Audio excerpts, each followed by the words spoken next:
Hi mate, in this video I am trying to show you how to download and install TiviMate IPTV on Amazon Firestick.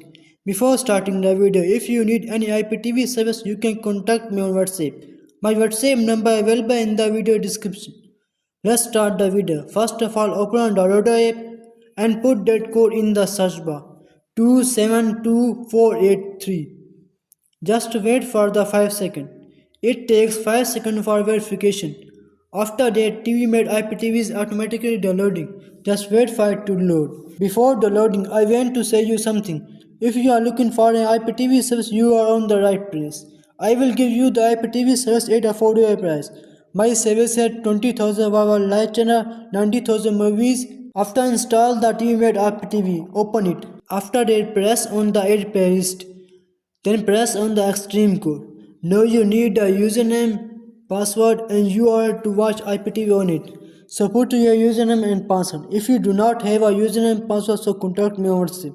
I will give you the username and password. If you like this video, subscribe to my YouTube channel. Thanks for watching.